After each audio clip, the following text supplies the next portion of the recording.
آصف آپ یہاں آ جائیں قریب آ جائیں.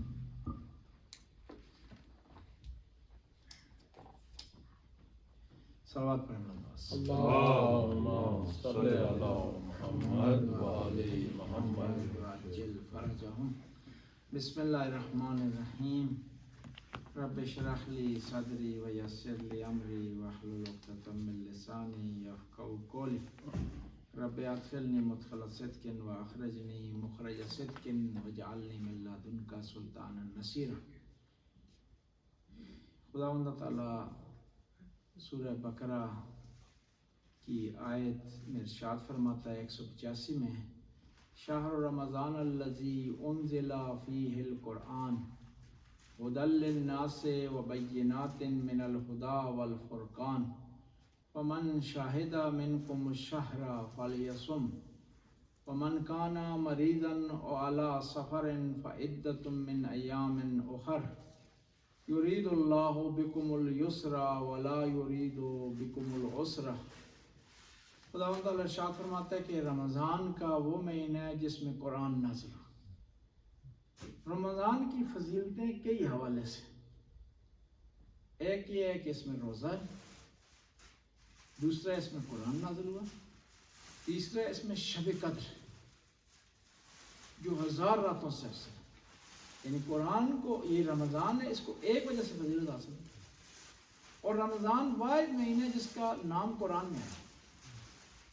رجب کا نام نہیں ہے، شعبان کا نام نہیں ہے، ذی الحجہ کا نام نہیں ہے، ذی القعدہ کا نام، صرف رمضان کا نام ہے قرآن.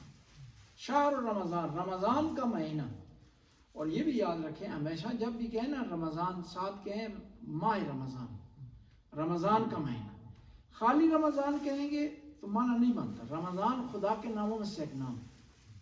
اس لیے حدیث میں ہے، یہ نہ کہیں کہ رمضان آ گیا اور رمضان چلا گیا، بلکہ کہیں کہ ماہ رمضان آ گیا ہے. ماہ رمضان یعنی اللہ کا مہینہ.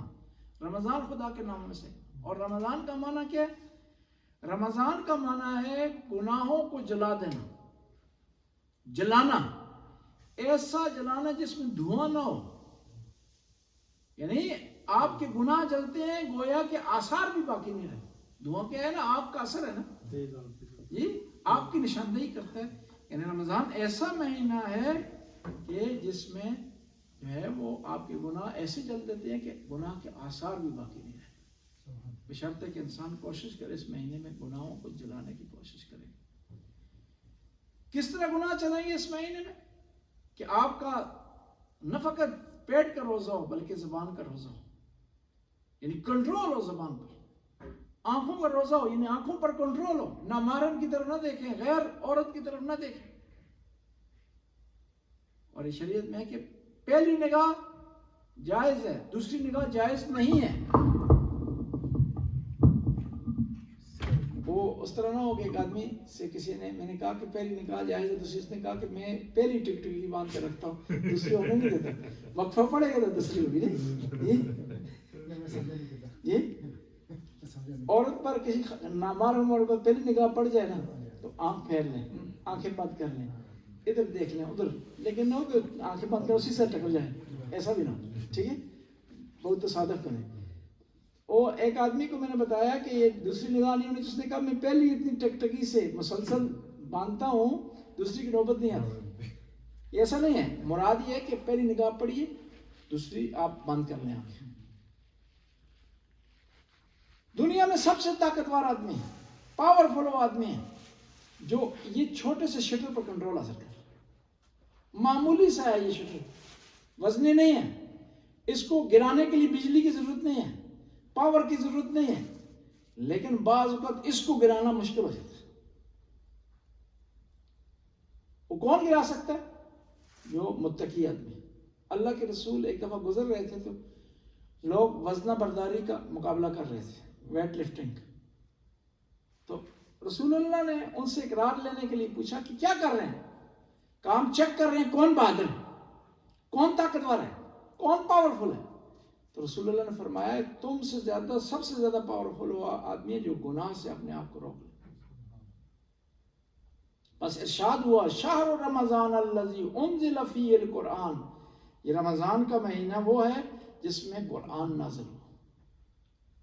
اتنی عظمت دی ہے قرآن خدا نے رمضان کو، اور اس کو کہا گیا ہے یہ ضیافت اللہ کا مہینہ، خدا کی مہمانی کا مہینہ.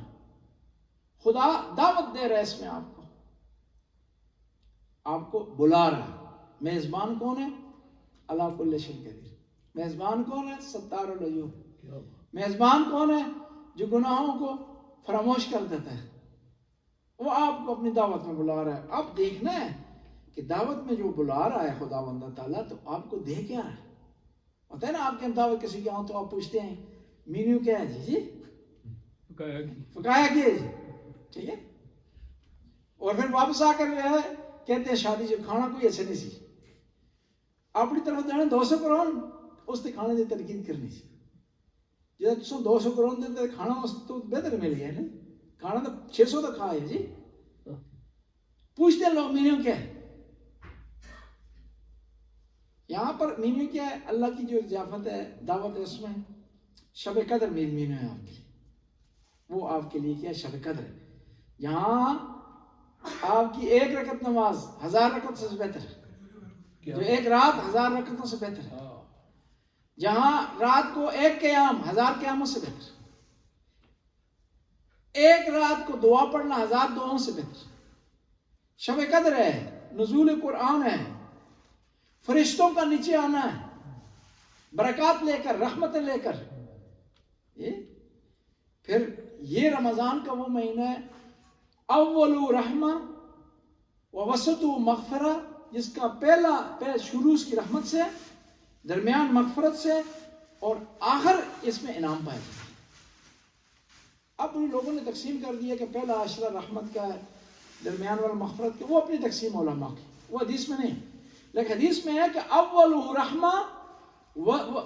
رحمہ وسط مغفرہ، اور آخر کیا انعام اس میں پائے جاتا ہے. یعنی کتنا پورا مہینہ جو ہے رحمتوں اور برکتوں کا ہے.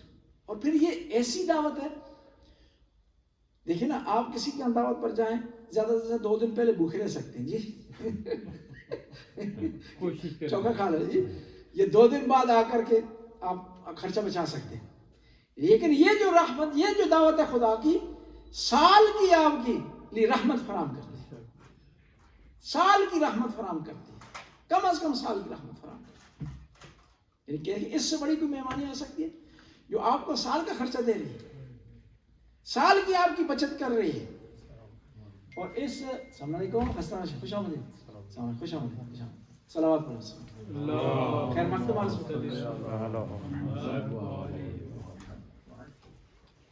میں خواستم میگم کہ قرآن میں یہ شهر رمضان الذی انزل فیه القرآن، یکی از ویژگی رمضانی است که در قرآن در این ماه رمضان فرود آمده است.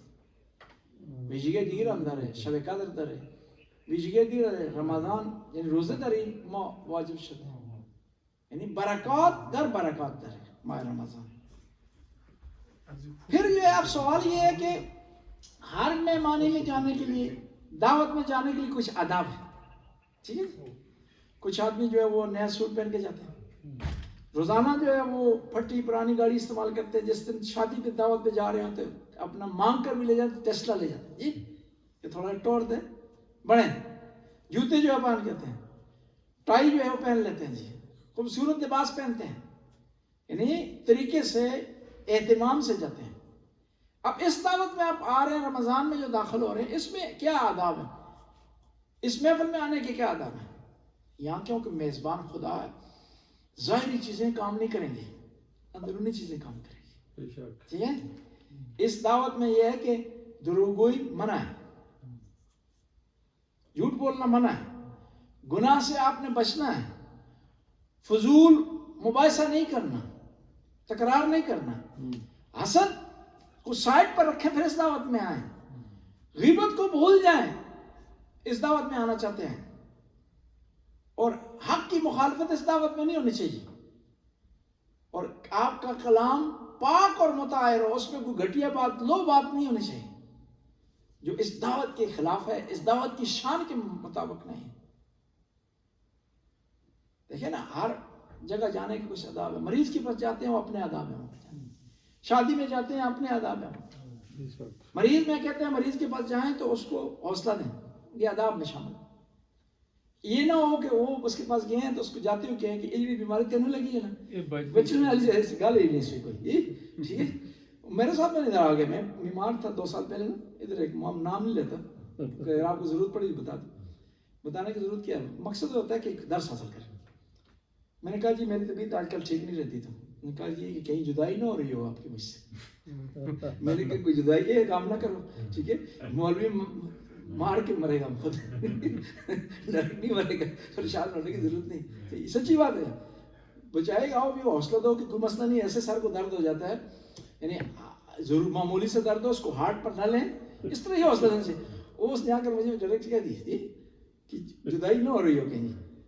وہ مشہور مثال ہے جی، ایک آدمی تھا، وہ کیا نام تھا جی، ڈورا تھا، کیا کہتے ہیں اس کو، بیرا تھا کانوں سے. تو یہ ہوتا ہے نا کہ بعض وقت لوگ جاتے ہیں روٹین کی باتیں کرتے ہیں، 4-5 گنی چنی باتیں وہی تکرار کرتے رہتے ہیں. کوئی نئی بات کرنی نہیں، خلوص سے کوئی بات ہوتی نہیں. جس طرح وہ علامہ مفتی جعفر صاحب تھے، وہ ایک گاؤں میں چلے گئے تبلیغ کے لیے. تو ایک مومن بار بار ان سے پوچھتا ہے کہ مولوی صاحب کیا حال ہے جی، ٹھیک ہو جی، خیریت ہے، بچے آپ کے ٹھیک ہے. تنگ ہو گئے. انہوں نے کہا کہ آپ کو میری بات میں یقین نہیں ہے. ایک دفعہ میں نے کہہ دیا میں بھی ٹھیک ہوں، میرے بچے بھی ٹھیک ہیں، بار بار کیوں پوچھ رہے ہیں.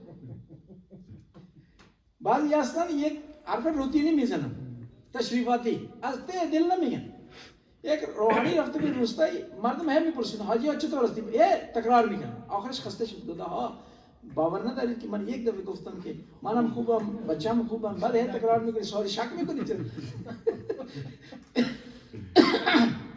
وہ چلا گیا ڈورا کسی کے پاس عیادت کے لیے. اس سے پہلے اس نے مشیر سے مشورہ کیا میں جاؤں گا تو میں نے کیا کہنا ہے، وہ اس آدمی نے کیا کہنا ہے تم مجھے بتا دو، تاکہ میں 2-4 گنی چنی باتیں کہوں اور تاکہ مسئلہ بھی حل ہو جائے، روٹین بھی پوری ہو جائے، عیادت پوری ہو جائے. اس نے کہا کہ تم نے جاتے ہوئے پوچھنا ہے اس سے تمہارا ڈاکٹر کون ہے. وہ کہے گا فلانا ڈاکٹر. تمہیں تو سنائی نہیں تھا، تم نے کہنا بہت اچھا ڈاکٹر. پھر تم نے اس سے پوچھنا ہے کہ دوائی کون سی تم لے رہے ہو. اس نے کہنا فلان دوائی، ڈسپرین ہے، اسپرین ہے، یہ ہے، موتوپرولول ہے، یہ ساری چیزیں بتا رہے. ٹھیک ہے، تو تم نے کہنا کہ بہت اچھی دوائی. پھر تم نے آخر میں خلاصہ تک پوچھنا اور بتاؤ تمہارا کیا حال ہے. اس نے کہنا کہ اللہ کا شکر ہے. تم نے بھی کہنا کہ اللہ کا بہت بہت شکر ہے. یہ تھا بیرا سن نہیں رہتا. وہ گیا مریض جو اپنی بھی زندگی سے تنگ تھا، یا اس کو اس کانوں سے ناپسند. تو اس نے پوچھا کہ بتاؤ ڈاکٹر کون سا. اس نے کہا ڈاکٹر میرا اسرائیل ہے، آئے تو میری جان لے لے. ٹھیک ہے، نے کہا بہت اچھا ڈاکٹر ہے، جس کسی نے بھی اس سے علاج کروایا نا اس کا جان صحیح ہو. ٹھیک ہے، تو لہٰذا اس کو چھوڑنا نہیں، اسی سے دوائی لینی ہے، تبدیل نہیں کرنا ڈاکٹر سے. پھر اس نے پوچھا کہ دوائی کون سی لے رہے ہو. اس کا مقصد یہ بتائے گا فلان فلان دوائی. اس نے کہا زہر لے رہا ہوں. کون سی دوائی لے رہا ہوں. ٹھیک ہے جی، دعا کریں گے زیادہ لوں ایک دن تو جان چھوٹ جائے. ٹھیک ہے، اس نے کہا کہ یہ جو ہے بہت اچھی دوائی ہے، مقدار تھوڑی سی بڑھا دو گے تو مزید ٹھیک ہو جاؤ گے. تو لاگا بھی نہیں کرنا اس کا. ٹھیک ہے، آپ اس نے پوچھا بتاؤ آپ بتاؤ آخر تمہارا کیا حال ہے. نہ مر رہا ہوں نہ جی رہا ہوں، بس دعا کر رہا ہوں کہ میری موت آ جائے. اس نے کہا الحمدللہ. یہ روٹین لوگوں نے بنائی ہوئی ہے کہ اپنی روٹین بنائی ہوئی ہے، چنے الفاظ چنے ہوئے ہیں، بس 1-2 لائنیں کہتے ہیں. خلوص جو لوگوں میں نہیں پایا جاتا. حالانکہ جب بیمار کے پاس جاتے ہیں تو اس کی آداب ہے، کیوں نہیں اس کے لیے کچھ لے جائیں، آپ اس پر بوجھ نہ بنے. سمجھ رہے ہیں زیادہ باتیں کرنے سے کوئی تکلیف ہو رہی ہے، باتیں نہ کریں زیادہ. اس سے پوچھیں کسی چیز کی ضرورت ہے، کوئی اس کی کمی آپ پوری کر سکتے ہیں، کوئی مالی اس کی مدد کر سکتے ہیں. اب گاؤں میں کیا ہوتا ہے، ایک آدمی بیمار ہو جاتا ہے، اس کو سامنا، اس کا خیال رکھنا، اس کا پاس کو کرنا ایک علیحدہ مصیبت ہوتی ہے. ایک مہمانوں کو ساتھ جو ہے ان کو کھانا، ان کو چائے دینا جو ہے علیحدہ ایک لنگر شروع ہو جاتا ہے. جی ایسا جو نہیں ہونا چاہیے. ایک صلوات پڑھنا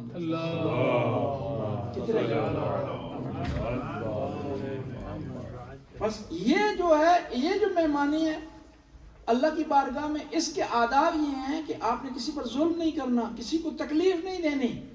تو تب اس مہمانے میں آپ جو ہے وہ قبول ہوں گے. اس ماہ رمضان کی ویلیو اس بات میں ہے، ارزش اس بات میں ہے کیونکہ قرآن اس میں نازل ہوا. اس کا مطلب ہے جس مہینے میں قرآن نازل ہوتا وہ ارزش